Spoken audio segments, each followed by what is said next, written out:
Hello, this is Garrick Miss. My name's Apollo, and we're going to be looking here at an introduction to Zombicide Friends and Foes, the expansion for Zombicide Black Plague and Zombicide Green Horde. We're going to be playing through the 4 quests for Black Plague here. So let's take a quick look at what you get in this expansion. So we get 4 new survivors. We get Cabral, Caitlin, Duran, and Solvern or something. There's some kind of uh, Norwegian name, I think. And their abilities, starting at blue level, Cabral gets Shove. That's his big one, so he can push as a free action every round all the zombies out of their zone. And we're going to find out that's going to be very important that he can do that. Caitlin, she gets she's our first time seeing Brother in Arms and +1 die to combat. So as long as she's in a zone with another survivor, then her and the other survivor get to roll an extra die in combat. Duran doesn't get more magic casting, but what he does get is a +1 to his die rolls when he casts magic. So he's a little like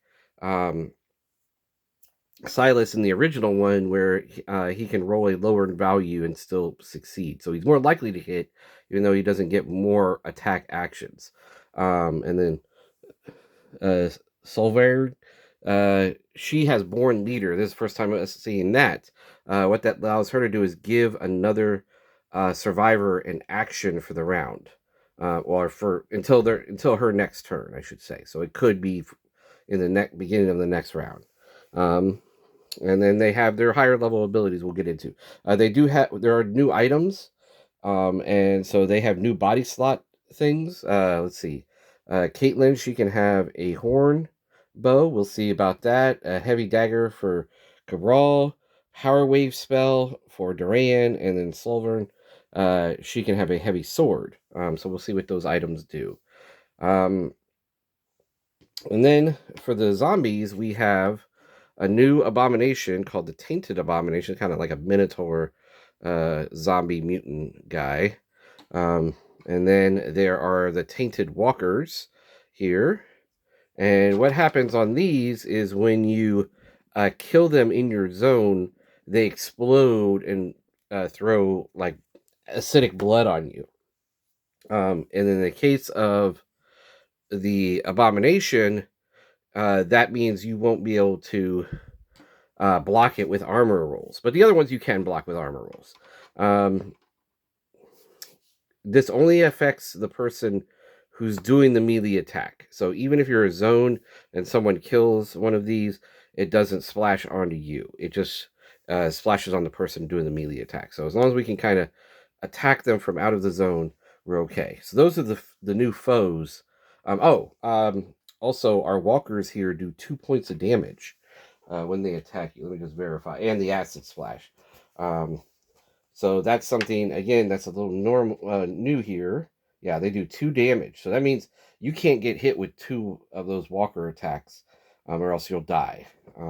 With the Abomination, it's even worse. They do 3. So if you make one mistake, you let one of these guys get in your zone and make an attack, you're dead, because you won't be able to block his attack, and then he'll do 3 and it'll wipe out your survivor automatically. There are only 4 new cards with that, and there's only 1 of these spawns at each level for the Tainted Abomination. So, if we can avoid that, and then there's, the other ones. Also, on the regular guys, let's see if we get this focus. When you bring them in, so like at blue here, we bring in 1 Tainted Walker, and then there's this little +1, and it goes up to this. You notice these are all connected with that banner.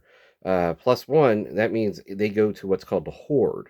The Horde is a mobbing of orc related characters off the board, and when you spawn, you might on an occasion draw, and there's in this 2 of these, enter the Horde. And when that happens, you stop spawning. So like imagine if you had a building that had 8 rooms and you drew this for the very first room, that would be it. You wouldn't spawn any of the other 7 rooms, but every single miniature that's out in that Horde come in at that point. That also means that we're constantly putting extra miniatures into the Horde, which means they're not in to be drawn, and you can run out of miniatures because of that, because there's a bunch of sitting in the horde. Now in the normal green horde rules, you have a cata or a trebuchet. And you can attack anywhere on the board, including you can attack the horde off the board. Um, we don't have that here, so there's no way for us to reduce the attacks or reduce the number of zombies sitting in the horde at any given time. We just have to wait for that horde to enter. Got some new items here. We got the heavy dagger. That's Cabral's body slot. What it does, it's like a dagger where it adds an extra die to another weapon, but it also makes that extra weapon do 2 damage. So that's nice, and it does 2 damage all by itself as well. And you could probably dual wield these and roll 4 dice if you wanted to. Note, this is not a regular dagger. So like Nelly could not put it in her body slot. She has to have a regular dagger. Same thing if you get a regular dagger, Cabral can't put it in his body slot because he only could put heavy daggers in there. So that's something we got to be aware of. There's a heavy sword. And so like a regular sword, you roll 2 dice and you do 1 damage, but this one we can we can hit on a 3. Now what's nice about this is if you are matching it up with the heavy dagger, you get that extra dice, but then you actually get to roll 2 more dice. So you get to roll 4 total dice and do 2 damage if you're using this alongside with the heavy dagger. And then there's the mace, and the mace is a little like the hammer was, except again, now we can roll and hit on a 3 instead of a 4. So that's nice. All these melee actions, all these new melee weapons, you'll notice there's no door icon. You can't use them to open doors. So that's a downside. So even if you have a short sword, it still might be worth holding on to break open doors. Ranged weapon, the horn bow. You can shoot it 1 to 2, so you can't shoot in your own zone. Roll 1 dice, hit on a 3, so like a normal bow, but you do 2 damage, so it can knock out brutes. And it has a special ability. Basically, you can snipe. You can choose the target in the zone you're shooting in. So, you know, if you got a necromancer in the middle of a bunch of zombies, you can use this to take that necromancer out. Power Wave, new spell. So Power Wave is a little like a dagger is for magic. So if you combine it with another spell, you can add an extra dice to that other spell.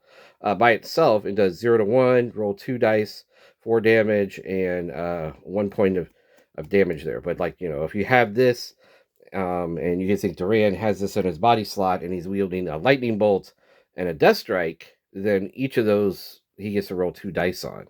So that's a nice thing. And then, of course, these could be dual wielded. So you do 2 and then 2, so 4. Then they each give each other another one. So there's a 6 total dice if you dual wield it. So pretty cool. Pretty cool. Some new gear. We have a plague mass. So that's spraying blood.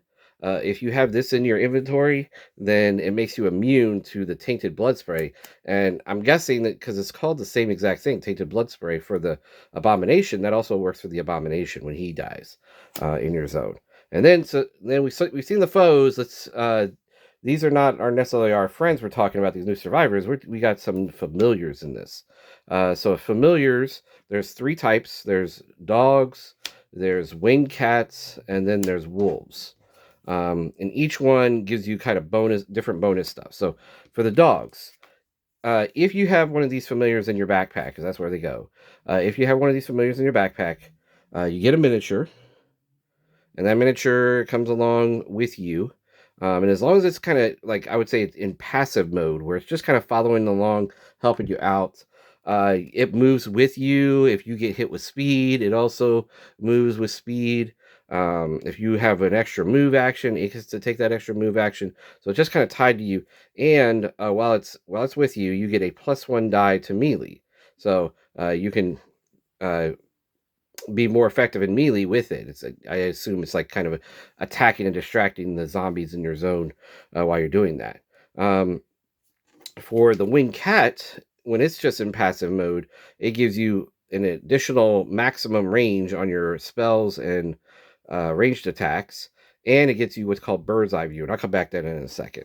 And why that's a thing. All right. With the wolf, they give you 2 dice extra in melee, so that's kind of nice as well. And then the bird's eye view, what it talks about is you can see over like walls and hedges. There's hedges in this, and when you step through a hedge, if no one in your party can see the other side, you have to roll a dice, and potentially, if you roll a 1, there's a walker in there. Now it's supposed to be an orc walker, but since we're not using Green Horde, we're not going to put the tainted walkers in there. We're going to put a regular walker, so it says that's available if you don't have orc walkers. So we're going to put a regular walker coming out. The thing about the bird's eye view is, even though you can trace line of sight, it has this sentence at the end where it says, and this line of sight can be used to make attacks. So that makes it sound like that's the only use for it. Like I couldn't cast an enchantment on an ally that's another survivor that's in a zone away from, on the other side of a building or something. I can, when I step through a hedge, it doesn't count as me being able to see in that next zone. Maybe I'm interpreting that a little too strictly. But if they had not put that sentence in there, if they just said you could trace lines of sight, I would assume you could use it for everything. But because they added that extra sentence that says you could use this to make attacks, I didn't say you can only use this. Didn't put that only in there. But it seems strange to me that they would emphasize that. And like I said, maybe I'm just being too strict in my interpretation of that. While these things count as survivors for a lot of things, I don't think they count for survivors for how many spawners you need on the board. I don't think they count for survivors when it's a mission objective and it says all survivors have to make it. I don't think they count it that way. But they do count, like they actually do make a noise. And so when they're in your zone, it looks like when they make attacks, they make noise. So normally your weapon attacks don't make noise, but for melee, but these do. I assume because they're barking or something. So they make a noise when they attack. And there's you can spend actions to give them to get out of passive mode and actually do something. So one of the things you can do is have them move, and they can move. All of them can move up to three zones in a move. Then I think all of them have what's called low profile. Yeah, low profile, which means if they're in a zone and you're shooting into that zone, you don't have a chance of hitting them. They also have slippery, which means you can send them in to a bunch of zombies. They can attack the zombies and then they can get back out if you have enough actions to do that.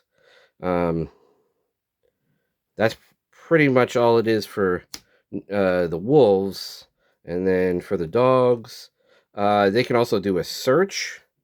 And the winged cats, they can do searches, so they can go in and go into a room or without any zombies, and they can actually do a search themselves and find something, and they bring it back to you. So that's pretty cool. You can imagine if you're kind of standing there and you're like, I need to stand here, but I need to do a search that's like in a building 2 zones away, and then come back here. You could send them over to go grab something, and they bring it back. So that's kind of nice. These things are, usually what I do is I put the winged cats on like my archers or my spellcasters. I put the dogs on like more of my mobile people, and then my big melee fighters I put on the wolves there. So, but that's a preview. I guess I'll mention, I did mention this a little bit while I was talking about these new zones, and let's see if I can find something. Yeah, find a couple of these. So there's 5 new tiles, and they're along the Green Horde kind of setup here. And let me make some room here, and I'll kind of show you some things. The most important parts of these new boards. So there are the hedges. So if you have a guy here and he wants to step over this hedge and there's nobody seen over here, like I said, if you step, you got to roll a die, and if you get a 1, then there's a walker in that zone waiting for you.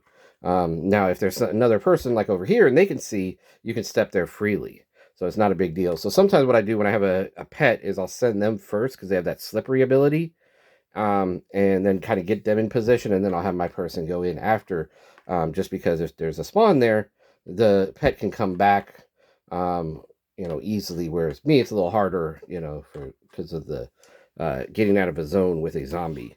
And then there's these water tiles. And so if you see like on the edge here where it's kind of white and foamy, so if you were moving from something here, let me put it besides this tile. So if I was moving from here, from this water tile to here, they call that a bank, and I just walk up, and it takes one regular action just like I normally would. But if I'm in this water zone and I want to go to this next water zone, I have to spend an extra action because of the water zone. And then the other thing is if there's a more, see how this edge here is kind of darker there, it's not foamy, then if I had a door that was open in this building and I wanted to go from from this water to there, I'd have to spend an extra action there. Now the good thing is stepping up a wall like that, climbing up a wall, zombies can't do that. So zombies would just sit there and not be able to come up and get you. So that's the way you can kind of use the water to get away from some zombies there. So they can jump in the water, and the downside is in the water, the zombies' movement is not slowed down. So I guess they figure like they can go underwater and just keep moving at the same speed where you got to like work to keep yourself alive from drowning, that type of thing. Okay, so that's the next set. There's 4 adventures for Black Plague in this expansion, so we'll play through those just like I did before.